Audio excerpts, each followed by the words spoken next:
네, 우리 권 팀장님은 혹시 아파트 대출 받으셨나요? 예, 대출 받았죠. 아 그렇습니까? 예, K뱅크 아니죠? 좀 후회하고 있습니다. K뱅크죠. 그러니까 K뱅크의 아담대, 네, 아파트 담보 대출. 예, 그 좀 빨리 내주셨으면 좋았을 것 같아요. K뱅크가 조금 늦었구나. 제가 이사 가겠습니다. 다시 한번 뭐 대형 대출 가능할지도 모르겠습니다.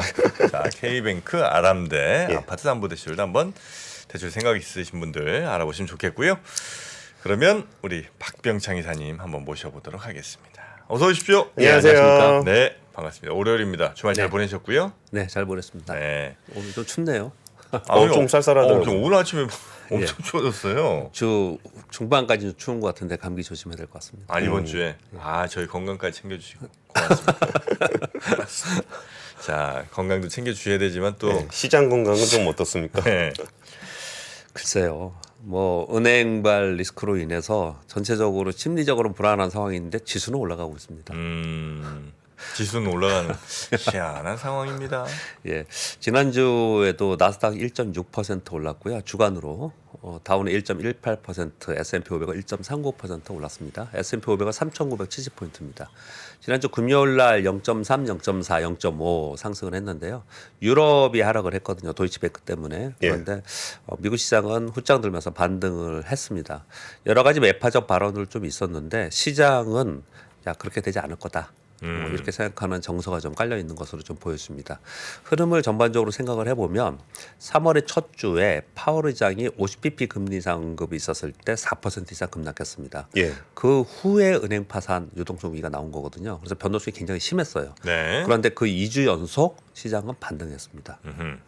은행의 유동성 위기 발생의 확산 또는 여진이 진행되고 있는 그런 상황입니다. 그런 가운데 수급이 좀 변하고 있는 거죠. 어떻게 변했냐면 유가와 국채 수익률이 급락을 했습니다.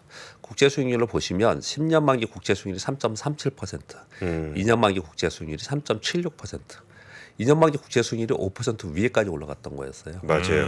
어마어마하게 폭락한 겁니다. 또 반대로. 변동성이 엄청나죠. 이런 상황이 좀 벌어지고 있는 상황 속에서 이게 급락을 하다 보니까 비트코인이 상승을 했고 빅테크가 상승하는 특징을 보였습니다. 그래서 지수와 그리고 종목별로 수급이 엇갈리는 그런 상황이 되었다라고 보시면 될 것 같고요.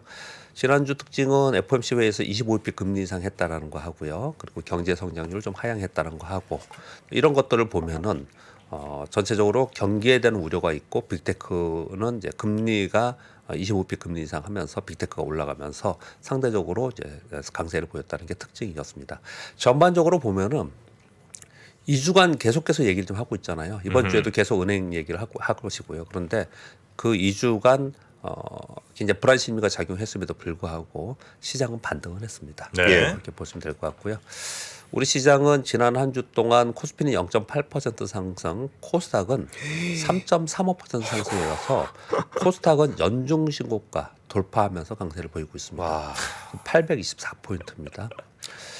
지난주 금요일도 코스닥은 1.47% 올랐고요. 코스닥은 0.39% 하락했습니다. 근데 전체적으로는 0.8% 상승을 했는데 그것은 외국인 때문입니다. 외국인들이 제가 이제 주별로 제가 이게 시황을 가져오잖아요. 주간 시황을 봤더니 4주 만에 순매수를 한 겁니다. 외국인이 원화 환율이 하락하면서 주간 단위로는 4주 만에 매수가 들어오면서 지수를 끌어올린 역할을 좀 했고요. 그 폭은 작았지만 반도체와 전기전자의 매수가 들어오면서 이쪽 강세를 보이면서 새로운 테마를 또 만들어냈습니다. 네. 연주당 코스닥이 연중 고가를 높이면서 강세를 보이는 것은 2차 전지가 계속 강세였잖아요. 그런데 이게 매물이 나오면서 우려를 좀 했지 않습니까? 그래서 변동성이 굉장히 심했어요. 뭐 플러스 10%에서 마이너스 10% 가고 막 이런 변동성이 있었잖아요. 그런데 끝나고 나서 전체적인 흐름을 봤더니 강세 기조는 여전히 유지되고 있습니다. 무너지지 않았어요. 이게 그러니까. 항상 박 기자님 강조하시는 테마의 순환? 그런 것들 하고 그들이 이제 거래 실리면서 매물을 맞으면서 그냥 빠져버리면 이거 안 되겠구나 뭐 이런 생각들을 할 텐데 그렇지 않고 강세 기조를 유지하고 있습니다. 그러니 변동성은 있지만 강세 기조를 유지하는 2차 전지 섹터 그대로 있고 신규로 IT 쪽, 폴더폰, 시스템 반도체, OLED 이쪽이 지난주 후반부터 강세를 보였습니다. 그래서 요걸 표현드리면 어떻게 표현드릴 수 있냐면요.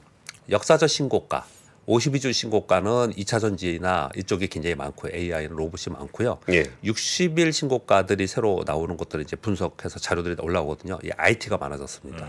그래서 IT가 올라오면서 소위 섹터 및 테마의 선순환이 되면서 코스닥이 강세를 계속 보이고 있다. 그렇게 해석하시면 될 것 같습니다. 네. 이번 주 오늘은 뭐 특별한 이벤트 없고요. 전체적으로 특별한 이벤트는 없습니다. 그런데 주의해야 될 것은 은행권 유동성 위기, 여진, 그리고 연쇄 효과 이거 계속 이제 거론을 하고 있기 네, 때문에 네.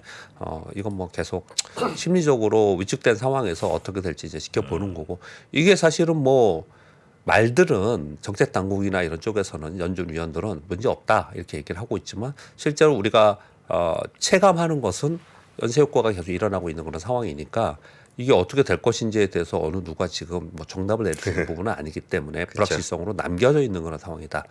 그렇게 보시면 될 것 같고 이런 가운데 FOMC 회의가 끝났잖아요. 연준 위원들이 또 다 저마다 한마디씩 하겠죠. 예. 그래서 매파적 발언을 계속 이어가는지 은행권 유동성 위기를 어떻게 바라보는지 이것에 따라서 시장이 이제 등락하는 그런 상황을 네. 보시면 될 것 같고요. 이사님, 우리가 그때 이전에 FOMC 전까지만 하더라도 네. 그러니까 추세를 잘 못 잡고 있었잖아요. 네네. 그러다 FOMC 이후가 되면은 뭔가 좀 방향이 잡히지 않겠느냐라고 네. 좀 기대를 좀 했었는데 네네. 그 말씀도 많이 네네. 해주셨고, 근데 지금 뭐 은행권에 혼란이 좀 있긴 한데 네. 그때의 뷰로 지금을 보면은 네. 방향을 좀 잡을 수 있다라고 봐야 돼요. 지금 방향을 못 잡고 있는 거고요. 만일 은행발 여기 없었으면 FOMC 회의에서 25bp 금리 인상을 했으면 우리나라 지수로 가정을 해봤을 때 2,500포인트 돌파 시도를 했을 가능성이 이제 높습니다. 사실은. 그런데 이제 이게 생기니까 이게 생겨버리니까 이제 아유 어찌 될지 모르겠다 한 발 뒤로 물러선 상황이거든요. 그런데 이게 봉합이 좀 되는 과정 속에서 2,500포인트 돌파 시도는 그렇다고 시장을 아주 좋게 추세적으로 간다는 의미는 아니겠지만 그래도 한번 돌파 시도를 하지 않을까라고 생각을 하고 있습니다. 그건 좀 이따 말씀을 드리겠고요. 네. 그리고 이번 주에는 31일 날 미국 PC 개인 소득 소비 여기 발표가 됩니다. CPI만큼 굉장히 중요한 것이죠. 이것이 이번 주에 이제 영향을 줄 것이고요. 이제 전반적인 기전은 은행권 유동성 위기 이게 이제 파산 이제 연쇄 효과가 얼마큼 있느냐 이거인 거고요.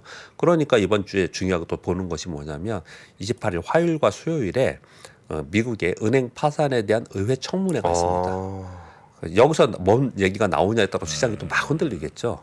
이제 그런 상황이에요. 그러니까 시장이 네. 불확실성 속에서 흔들림이 많이 있는 한 주일 수밖에 없는 그런 상황입니다. 그런 상황 속에서 이번 주가 3월 마지막 주이고요. 이제 곧바로 실적 시즌에 들어갑니다.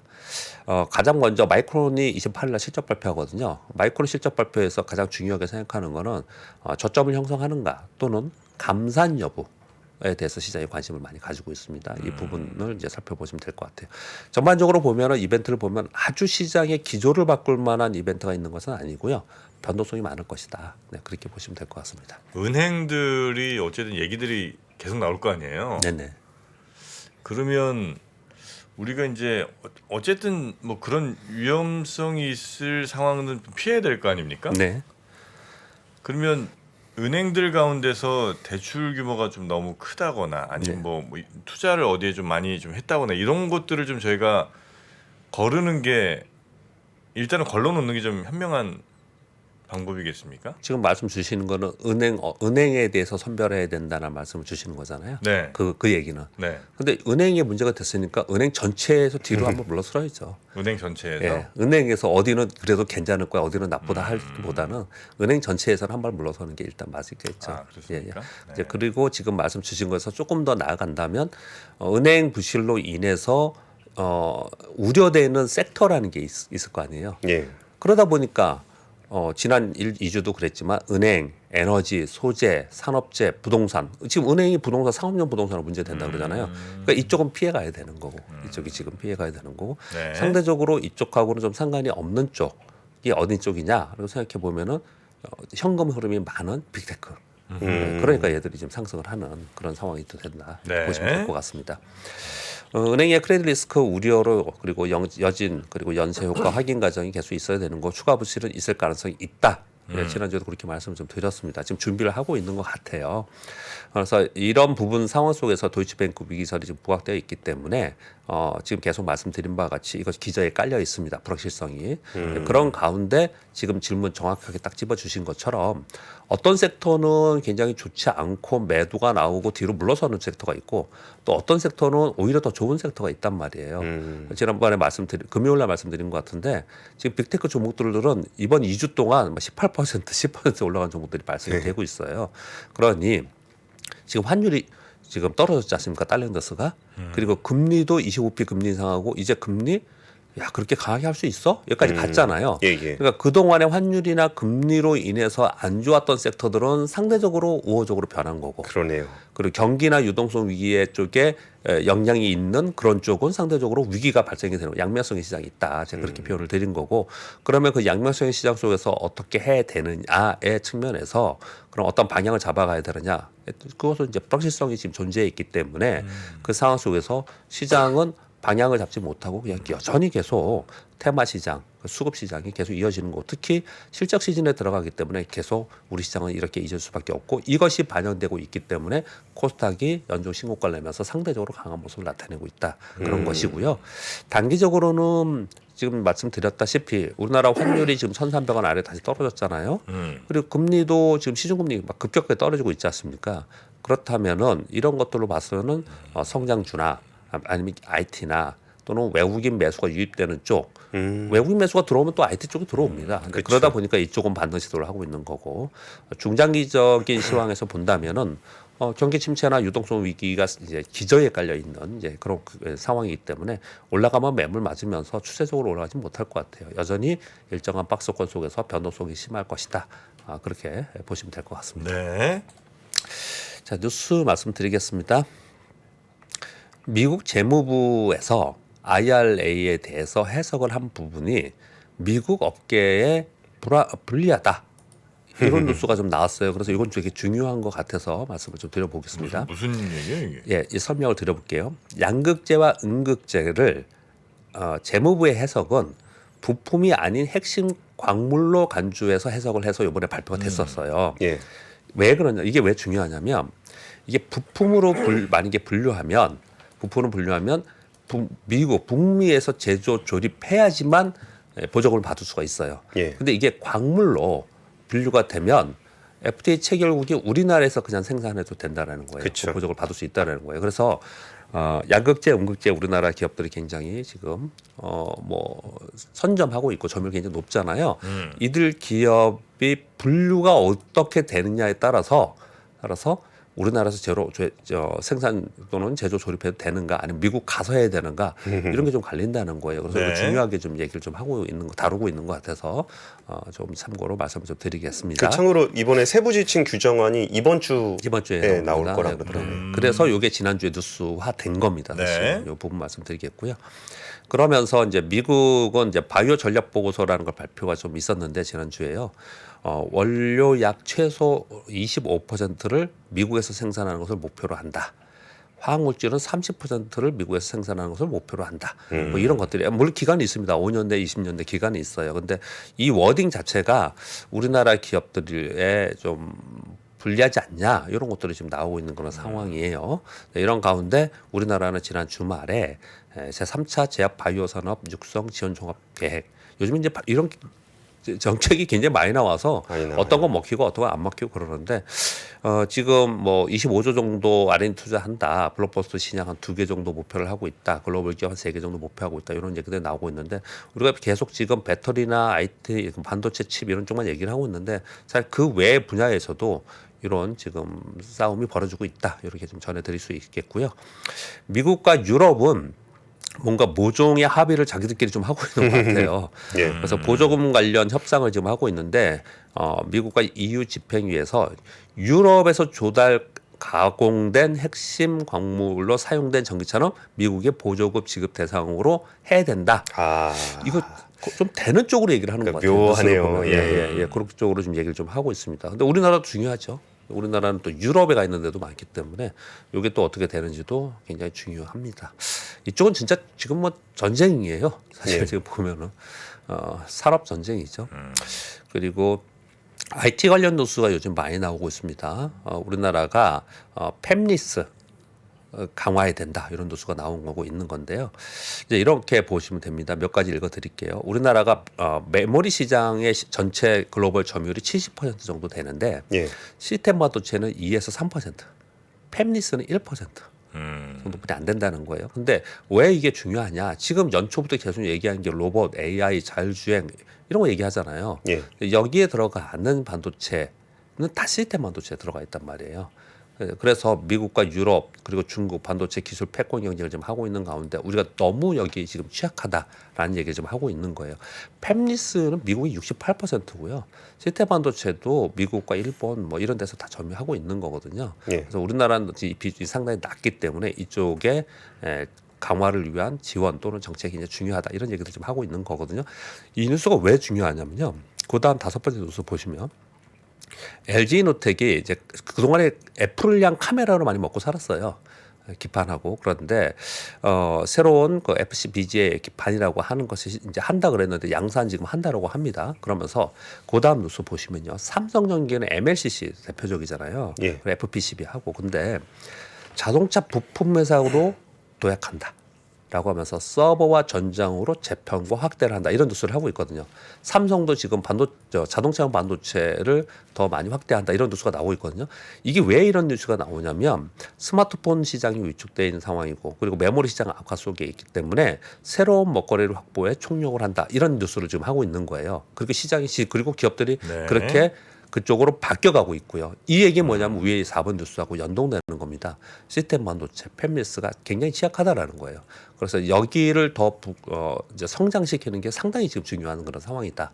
이 얘기는 우리 경제를 전체를 우리 주시장이 아닌 경제 전체를 얘기할 때도 과거로부터 항상 이런 얘기 많이 했어요. 우리가 대만에 나중에 뒤처질 가능성이 있다. 또 유럽의 국가나 이런 국가 뒤질 수 있다라고 얘기했던 것은 시스템 반도체 기술력 때문에 그렇습니다. 그렇죠. 그래서 이 부분이 굉장히 중요하다라는 얘기 많이 나오고 있고 이제 뭐 LG, 현대차 그룹 그리고 삼성에서 이쪽 부분에 그동안에 조금 등하시하고 있다가 물론 뭐 R&D와 계속 이제 열심히 연구 개발은 했겠지만 전체를 우리가 볼 수 있는 시장 점유율이나 실제 제품 구성에서는 상대적으로 좀 떨어져 있는 상황이었거든요. 근데 이것이 부각이 많이 되는 뉴스가 많이 나오고 있다는 얘기는 훨씬 더 지금 바삐 재촉하고 있다라는 거예요. 그러면 이런 것들은 시장에 반영이 되겠죠. 네, 이런 부분 말씀드리겠고요. 예. 전력 반도체 있잖아요. 이거 자주 얘기를 하는데 네. 사실 우리나라 시장에서 전력 반도체가 어쩌다가 테마로 부각이 됐다가 또 수그러들고 막 이랬는데 여전히 계속 시장에서는 핫 이슈가 되고 있습니다. SIC하고 GA는 여러분 다 아시는 거고요. 이제 여기에 이을 산화갈륨 이 차세대 소재로 주목이 될 것이다라는 뉴스가 좀 있었어요. 이게 중국과 일본이 전체 50% 이상이라고 하는데 우리나라도 이쪽에 빨리 진출을 해야 된다 이런 뉴스가 좀 있습니다. 테마 가능성이 있기 때문에 가져온 뉴스이고요. 그리고 지금 보면 IT 뉴스가 요즘 많습니다. 여러 가지가 일단 7번 네. 뉴스에 보면요. 전자신문 뉴스인데요. 애플이 삼성에 아이폰 OLED 추가 주문을 한다라는 발표가 좀 있었습니다. 이거 왜 이런 얘기 나오냐면요. 아이폰 14, 특히 15에는 OLED 패널을 더 확장 추가한다라는 뉴스가 계속 있었습니다. 그동안에. 조만간 1,000에서 1,500만 대 규모로 양산 수주를 좀 주문을 할 것이다. 이런 뉴스가 나온 14가 거거든요. 지금 현재 나와 있는 거죠? 네, 그렇습니다. 네. 그런데 이제 디지타임즈의 아시아에서 이제 뉴스 나온 거 보면은 TSMC는 2023년 올해 4나노칩, 5나노칩 33억 달러 정도 증가, 한 6% 증가하는 것 같고요. 중국 내 게이밍 노트북 판매가 증가하고 있다. 그리고 디스플레이용 칩인 DDI 공급 업체가 2분기 업황이 개선될 것이다. 삼성이 갤럭시 북3 판매량이 2.5배 증가한다. 이런 뉴스를 제가 그냥 제목만 가져왔거든요. 예. 요까지 말씀드리고 이거 왜 이런 말씀 드리냐면요. 최근 들어서 지난번에 제가 그 차트까지 보여드리면서 PCB 지금 터닝을 했습니다. 예. MLCC는 터닝한 지 3개월 정도 됐습니다. 거기다가 뭐 노트 판매 증가한다고 합니다. 그리고 아이폰의 OLED 패널 추가 주문을 한다고 합니다. 이런 얘기들이 요즘 많이 나오고 있거든요. 예. 그래서 이 흐름을 가만히 보면은 굉장히 IT 쪽이 계속 안 좋다라고 하잖아요. 네. 그런데 그 안 좋다고 하는 쪽에서 서서히 저점에서 터닝하는 그런 뉴스들이 계속 나오고 있는 그런 상황이고 이런 뉴스들이 또 요즘에 많이 나오고 그리고 폴더폰이나 OLED나 이런 것들이 지난주 후반 들어서 단기 급등하는 종목들이 발생하는 이유는 네. 저는 개인적으로 어떻게 생각하냐면은 금리, 기준금리의 인상이 다 왔다라는 것들 시장에서 인식을 하면서 수급이 IT 쪽으로 좀 변화되는 것이 있기 때문에 이런 일이 네. 발생이 된다. 그렇게 좀 보고 있습니다. 금리는 다 왔는데 예. 그러면 여기들은 경기 침체는 거의 없을 거라고 생각하고 가는 거예요? 아니면 경기 침체 오더라도 IT 이 제품들은 갈 거라고 생각하고 가는 거예요? 얘네들 사이클상 이미 먼저 꺾여 있는 상황이잖아요. 예. 네. 예, 꺾여 있었지 않습니까? 만약에 경기 침체에 들어간다면 또 다시 어디에 돈을 부어가지고 또 다시 뭐 양적 완화를 한다든지 뭐 금리 인하를 한다든지 하면서 어떤 데서 또 부흥을 시키면서 경기 회복을 또 꾀야 되지 않습니까? 예. 그러니까 얘네들은 먼저 꺾인 상태에서 금리 인하의 수혜가 될 수 있는 사이클상의 이제 섹터예요. 그렇기 때문에 이제 먼저 움직이는 그런 특징을 보인다. 예, 그렇게 보시면 될 것 지금 같습니다. 금요일에 송명섭 위원님 오셨을 때 네. 저희가 썸네일 제목으로 뽑은 게 참 인상적인데 지금 박 이사님 얘기하신 거랑 거의 일맥상통한 얘기인 것 같아서 바닥은 찍었는데 왜 반등은 안 되나? 이 얘기가 지금 그 IT 쪽에 좀 팽배해 있는 얘기잖아요. 그래서 그러면 이 반등의 어떤 실마리로 볼 수 있는 것들이 어떤 것들이 있는지를 지금 박 이사님께서 좀 상세하게 설명을 해주신 것 같아요. 네. 그러니까 요즘 이런 뉴스가 많이 나오고 있습니다. 그리고 종목도 추천 보고서들이 이런 쪽에 많이 나오는 이유가 기저가 바뀌고 있는 부분이 좀 있다. 그렇게 말씀을 좀 드리고 있는 것이고요. 그리고 캐나다에서 전기차 친환경 기술 제조에 30% 투자세 공제한다는 뉴스도 있습니다. 그대로 읽어보면 전기차에 사용되는 핵심 광물 추출 가공하는 데 사용되는 장비 투자 및 배터리를 포함한 전기차 공급망 전반에 대한 세액 공제를 적용한다. 이거 지금 보세요. 미국도 하죠. 유럽 한다고 하고 있죠. 경쟁하면서 뭐 중국 원래 예전부터 이렇게 했고 그렇죠. 거기에 지금 캐나다 이렇게 하고 있죠. 그러니까 아까도 계속 말씀드렸지만 거의 전쟁입니다. 전쟁 이쪽은. 그래서 지금 현재 우리나라 기술력이나 그리고 점유율이나 상당히 선점하고 있는 그런 상황에 있기 때문에 우리나라 주가가 굉장히 좋았지 않습니까? 근데 네. 계속해서 이런 일들이 벌어지고 있기 때문에 사실 이쪽 투자하시는 분들은 이런 뉴스플을 계속 봐야 됩니다. 우리한테 유리한 고지 여태까지 좀 있었는데 그런 것들이 혹시라도 계속해서 지금 정책이 나오고 있기 때문에 굉장히 민감하게 반응할 수 있다라는 부분 말씀드리겠고요. 네. 마지막 뉴스는요. 이번 주가 3월 마지막 주지 않습니까? 지난 금요일 기준으로 현재 감사 보고서 미제출 기업이 42개, 거래 정지 기업들도 몇 개 있습니다. 그래서 기결산 감사 보고서 최종 제출 주간입니다. 이번 주가. 그래서 이 감사 보고서 관련돼 가지고 변동성이 있는 종목들이 발생할 수 있기 때문에 내 종목이 거기 들어가 있는지 이건 여러분 포털 보시면요. 감사 보고서 제 미제출 기업 그러면 쭉 이렇게 나와 있습니다. 네. 그런 것들은 그래도 한 번쯤은 좀 체크를 해 보셔야 되는 그런 한 주다. 그렇게 보시면 될 것 같습니다. 박 이사님 이 시즌을 예. 벌써 수십 년을 보셨을 텐데 네네. 좀 이 시기에 그러니까 이런 주식들 있잖아요. 이른바 뭐 동전주도 있고 네네. 약간은 좀 변동성 큰 주식들 좀 투자하시는 분들도 꽤 있으시잖아요. 예, 예. 이게 수년간 이 시즌을 봐 오셨을 건데 네. 좀 이럴 때 분위기가 좀 어떤가요? 어떤 식으로 좀 대응을 해야 되나요? 이제 실적 시즌에 되면 제가 다른 거 하나 말씀 드려볼게요. 다른 쪽으로 좀 부연 설명을 들어볼게요. 실적 시즌에서는 제약바이오나 실적이 안 좋은 쪽이 상대적으로 안 좋다가 실적 시즌이 끝나면 그들이 좀 올라가는 특징을 좀 보였거든요. 그리고 아까 그 금리하고 연관되어 봐서도 이제 경기가 안 좋아지면서 금리 인하고 유동성을 보강할 때 예. 그럴 때 성장주가 오르고 가치주는 떨어지고 이런 특징을 보이거든요. 이제 그거하고 결부해서 이렇게 말씀을 드려보면 이렇게 기결산이 내고 그래서 재무제표가 중요한 그런 순간이 되면은 예. 상대적으로 이쪽에 재무제표가 좋지 않은 그러니까 재무 상태가 좋지 않은 쪽은 뒤로 물러서고 그리고 재무제표 좋은 쪽으로 부각되는 그런 이제 시기가 와요. 이제 그렇게 이제 요번 특히 1분기 실적 발표하면서 그런 영향을 좀 많이 받을 거라 생각이 들고요. 네. 그리고 이런 종목만 또 하는 사람들이 있긴 해요. 그러니까요. 있긴 합니다. 네. 근데 그건 또 구분해서 말씀 좀 드려보면요. 일반적으로 투자를 하는 저나 여러분들처럼 우리 입장에서는 두 가지 체크하는 거죠. 첫 번째는 그런 기업은 투자하면 일단 안 되겠죠. 예. 그래서 안 되겠죠. 그런데 내가 그런 기업이 아니라고 생각을 했는데 그냥 이게 뭐 중간중간 체크만 했는데 보니까 이런 일이 발생이 될 수도 있잖아요. 셀리버리가 지금 거의 정리됐어요. 그쵸. 예. 그런 일이 발생이 될 수도 있잖아요. 그러니까 이런 때는 한 번쯤은 다시 한번 들어가 봐야 돼요. 다시 한번 들어가 봐서 감사 보고서 어떤 의견들이 나왔는지 그리고 어떤 커멘트가 좀 있는지 기타에서 나와 있거든요. 근데 이런 부분들은 한 번쯤 짚는 그런 구간으로 좀 가야 될 것 같고요.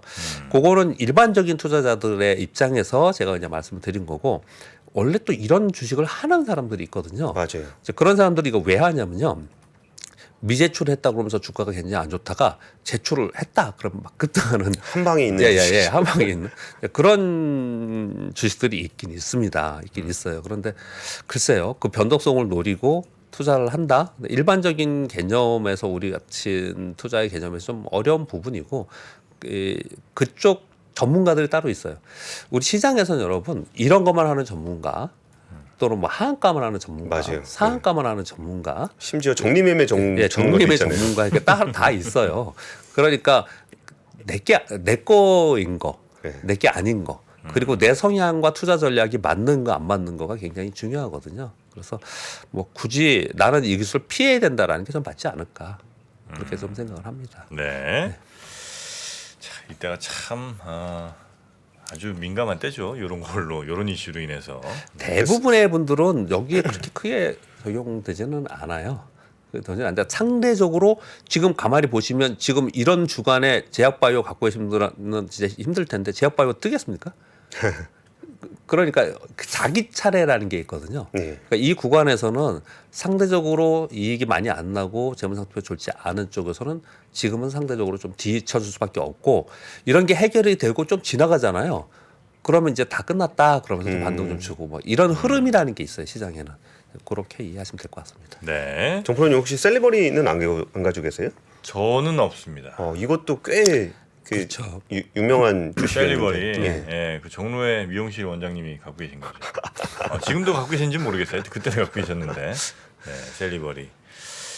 자, 하여튼 본인 갖고 계신 종목들 가운데 혹여라도 이런 재무적인 문제가 있을 수 있는 이런 상황들 잘 좀 피해 가시고요. 그러면 오늘은 여기까지 네. 하고 내일 다시 모시도록 하겠습니다. 고맙습니다. 네, 감사합니다. 감사합니다. 3프로TV가 전국 방방곡곡 숨어있는 주식 고수를 찾습니다. 내가 박근형 부장, 염승환 이사보다 시장을 더 잘 본다. 내가 이선엽 이사보다 종목 선정이 뛰어나다. 내가 박병창 이사보다 차트 분석 더 잘한다. 이렇게 자부하는 분들 저 정프로에게 오십시오. 여러분의 실력을 마음껏 뽐낼 수 있도록 판을 깔아드리겠습니다.